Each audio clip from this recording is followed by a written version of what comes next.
So welcome everyone to the discussion of our 7th value proposition from the Connections Conference, Affirmation of Our Seeking the Divine. I'm going to present now the results of our discussions at our roundtables. About 8 or 9 roundtables participated in this discussion. Well, times 3, so 20 roundtables. And we are going to share the updated proposal for our value of seeking the divine. And I want to start with a question that was raised among many of the tables and among many participants, because our original statement did not have the word religion in it. So if we think for a moment, what is the word religion? What does it mean? And actually, it's not a clear-cut answer. If you look at, you can look at the dictionary definition, and you can also look at how the philosophers throughout history have struggled with this idea. On one end of the spectrum, religion has been defined as a community, a group that gathers together around a certain purpose or shared idea, and not necessarily with any connection to belief in God. That's one end. We can go to the other end, and one would say religion is connected to belief in God and any practice that a group has surrounding the worship of that God. And there are those who say that the idea of religion is even a very Western idea, that if you go into the Eastern religions, then the definition does not apply. So I'll give you a very short survey of the concept of religion. It's a whole discussion in and of itself. Maybe we'll have it one day.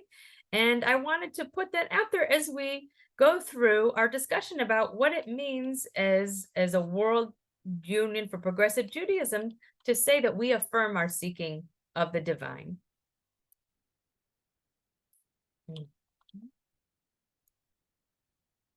So the first thing that I want to share is what we found in our discussions to be common ground. When we ask people to look at our statement and say, what does it mean to affirm our seeking of the divine? We found a number of common themes. In fact, this was one of our values that people felt they had the least amount to say. And whether that's from a place of, well, we absolutely agree with this value, or a place, well, we're not sure what we should be saying, because spirituality can be sometimes a difficult topic to define, to express, or to know how to do it. So what did we find that we agree upon? One is that many people felt that when we talk about spirituality, we talk about finding meaning or feeling a sense of meaning in my life. Many expressed that they felt most comfortable with this value proposition as opposed to others. Perhaps they felt they had more to argue about, they had more to say or to disagree with, or they had more thoughts about how the other values should be worded. And people agreed across the board, we need to speak more about our beliefs and our relationship with God in our gatherings, in our communities, and with each other. And finally, there was across the board agreement that we create transcendent moments in sacred community. And this can be done both physically and virtually. And I think when we say virtually, that's a big lesson that we took coming out of the COVID crisis, when we had no choice but to connect also in spiritual sacred community online. And we learned a lot of lessons, if it can be done, if it cannot be done. And we have found that it can be done. It is not the only way. We shouldn't solely be meeting virtually for our spiritual moments, but it is an option, and that we have the power to create these moments. So here is our revised text. And I will also share with you not only when this text was revised, did it take into account all of the feedback that we got. I want to say that at the end of this process, I feel a little wiser when I'm thinking about how to word any of the values of the World Union, and what feedback we received over and over again was, okay, this is a value, but where is the WPJ in this? Where are we saying this connects to our work? And when I say WPJ, of course, I don't mean the few people who work in the staff, and I mean all of us. We're all part of the WUPJ in all of our leadership capacities. And the other comment that we received throughout the whole process was incorporating Jewish language, Hebrew language. So you see here, I have probably the most Hebrew, and certainly, of course, we want to translate all of these to Hebrew, but we have the most Hebrew concepts here. Okay, so what does our value say? So we have affirmation of our seeking the divine with a quote from the prophet Zechariah, Lo v'chayil v'lo b'choach, ki im beruchi, not by might and not by power, but by spirit alone. The WPJ aspires in all its activities to create opportunities for transcendent and transformational spiritual connection and an experience of the divine. We represent a religious Jewish movement that embraces diverse understandings of God, studies the breadth of Jewish theological traditions, and expresses our faith journey through multiple manifestations, such as the words of the Siddur and other texts, Keva, our permanent texts, our permanent words, the meditations of our hearts, our kavanah, intention, and kind of free prayer. You could say associative or improvise. Through music, Shiur Ladonai, Shiur Chadash, sing unto God a new song, that's from the Psalms. And through meaningful silence, Lecha dumia tihila Elohim, to you our silence is praise, O God. And that's also from the Psalm.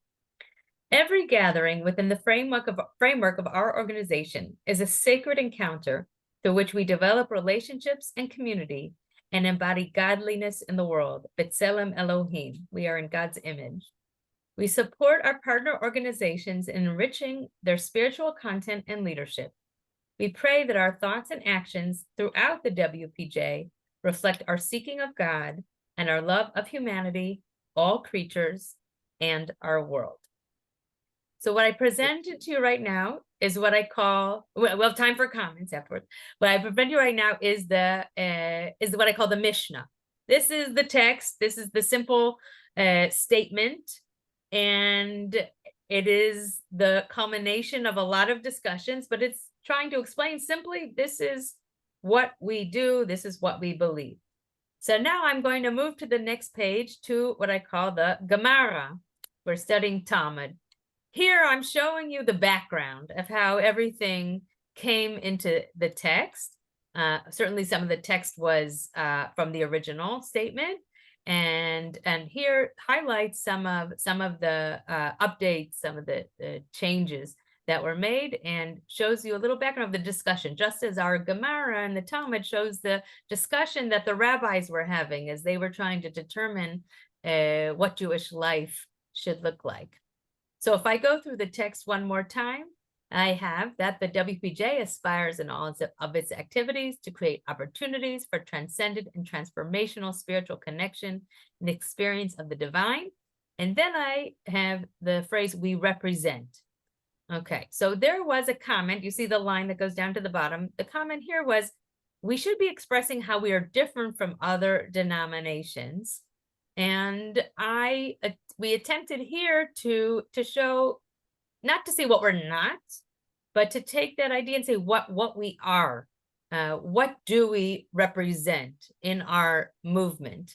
So that being embracing diverse understandings of God, studying the breadth of Jewish theological traditions, and expressing our faith through multiple manifestations.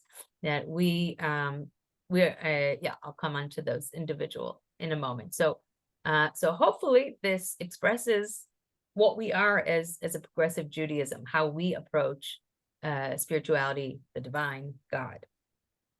If I go to the word religious, so I mentioned this at the beginning, that religion, many said, where is religion? Where religion, this needs to be in the statement when we talk about spirituality. So put in here religious movement. We'll be happy to hear feedback if that feels satisfactory. And the comment here, one of the comments was, we can all be spiritual in our hearts, but for community, we need religion.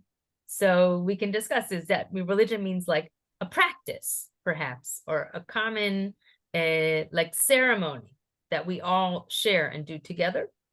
And leave that for discussion. And continuing on, that embraces diverse understandings of God. So this also is an idea that comes up in every single discussion of every value. And I do believe the word diversity and pluralism has now made it into every value, because we do really want to recognize that we are a diverse movement, and that is our strength, that we are accepting of many different views. We have a wide, or you could say we have a very, very large tent, though we do discuss where are our boundaries. And here, oops, sorry, I skipped.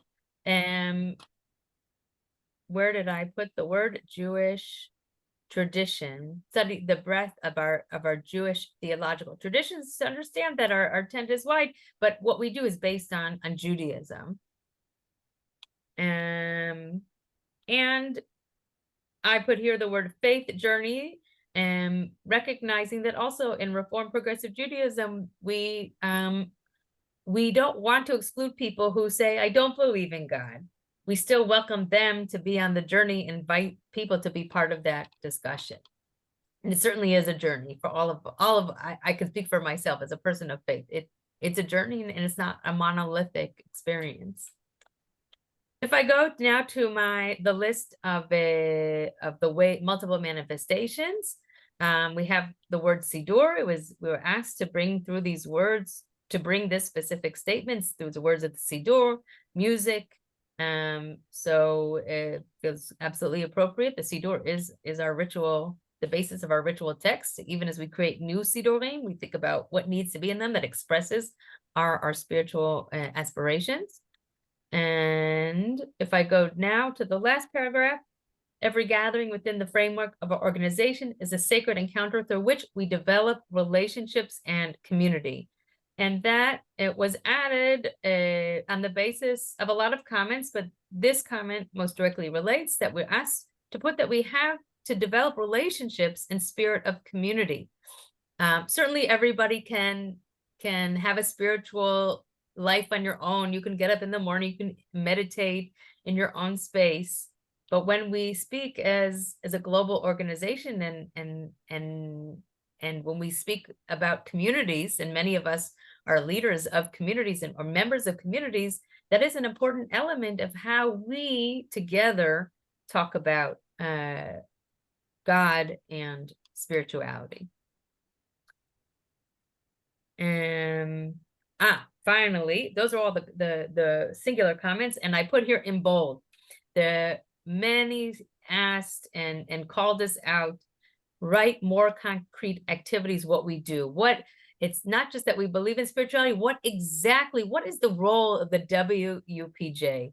So I hope that was clarified here, that first of all, whatever WPJ activities are offered, they incorporate these qualities, these aspects of spirituality and spiritual practice, that we represent a movement, and that we support our partner organizations and doing the same, and hopefully adding a spiritual aspect of this value. Our last line is itself a prayer. So if we've run an exercise through each of the values, run it through ChatGPT, tell us this value in 15 words or less. So the first attempt, WPJ fosters diverse spiritual connections, exploring Jewish traditions, embodying godliness, fostering community, and supporting partners. I think that's all right. Number 2, WPJ seeks transcendent experiences, embracing diverse God understandings, fostering sacred encounters, and supporting spiritual enrichment. That might even be a little better. WPJ embodies godliness through diverse manifestations, fostering sacred encounters, supporting spiritual enrichment, and embracing diverse God understandings. So some food for thought, how we could say things in an even more succinct way. I will say that I did take out all of the Hebrew when I ran this through the ChatGPT. I did not want to confuse it too much. So that would be a different exercise, I suppose. So finally, before we move to our discussion, I want to share with you what were some of the ideas that came out of the roundtables. Best practices, first of all. So we are here to learn from each other, and that is our role, to be a platform for sharing. So here are some ideas. I won't read them all. I'll pick out some highlights, and you can also read your screen. So offering at all gatherings an opening and closing prayer. Having services for specific populations, like Tat Shabbat for small children and their families. Having Jewish mindfulness and meditation. Studying Torah is a spiritual experience. The rabbi invites people for a coffee talk. Just let's get together and chat. And I'm assuming about a spiritual topic. Certainly incorporating music when the rabbi speaks, brings some spiritual teachings. Netzer does activities to make prayer accessible for kids, creative outlets like painting and songs, and also explaining what they're doing. Visual tefillah, I don't know. I do know it's very popular in North America. I don't know in the rest of the world, but projecting the Siddur on a large screen, people are looking up and not looking down at the book, and also like having different pictures that that exemplify the prayer. What I've heard is called visual midrash. Having chazanim, if you have people who are wonderful chazanim, trained in chazanut, who can be song leaders. When we hear every voice singing, it creates a spiritual experience. Those are some highlights. And of course, we all have challenges. So here are some of our shared challenges. What do we do when part of our people, part of our constituency or congregation comes and not interested in a spiritual experience? Again, if people don't come back and they're on Zoom, how do we sustain that in-person spiritual gathering? Chabad, I think not just for spirituality, I think maybe you talk about going to tefillah, that maybe they're a competition for where people spend their holidays or their Shabbat. When you have, this is challenging dealing with expat Jews, that if you have a transient community, that people, they come and they go, and you don't have an opportunity to build up that sense of trust, that sense of knowing each other, that would help to strengthen spiritual connections. And when spirituality is seen as something new in a community, people are not always amenable to change. If people don't all know Hebrew, or we don't understand, need explanations of the prayers, perhaps sometimes that kind of slows things down or prevents people from being as, we certainly know the more knowledgeable we are, the more access we have. And if we having the musical capabilities, having the talents, if they're volunteers, or having also I would say the resources to pay professionals if we want high quality musical accompaniment and singing. And finally, ideas. So take it out of the synagogue, go to a park, have a picnic Shabbat. The women in the group may like this. Women run Shabbat. I don't know if that means that people think women are more spiritual. We can make videos. What we're doing is an educational tool, maybe to help people prepare for a spiritual experience. We send them a video. Here's what you can expect, or here's how to prepare. Here's something you can practice. If we make it more accessible through music that speaks to our audiences, like singing prayers to pop music, bringing alternative poems that help us connect in our words today to the ancient concepts here, like finding a poem linked to each blessing of the Amidah. Every service should have a Netzer band. So if we could have every congregation had a Netzer chapter, a Netzer sniff, that would be fantastic. And some people feel their spiritual is connected to music. So how do we create good music? Having creative settings and also dignified settings. So having both, not one doesn't preempt the other. There are organizations that we can turn to partner with and learn from. And one such place I know in North America is called the Institute for Jewish Spirituality. We could also initiate our own kala. We could have a spirituality kala in Europe, let's say. Organizing dinners at homes that people have creating intimate experiences, and creating meditative moments, part of meetings. So these are some great ideas. And what we want to do in our gathering, and encourage everyone to take this presentation and have these discussions in your own communities. You can discuss ideologically, discuss this statement, this text. And what do you think about it? What should we be doing? How should we be acting in our spiritual journeys and in the spiritual life of our communities? And also practical discussions. What do we learn from our successes? How we overcome challenges? Where can we collaborate together? Who can be our partners? And what ideas we might have. So that concludes our discussion, the presentation. And I want to thank you for listening to this discussion, this presentation about seeking the divine.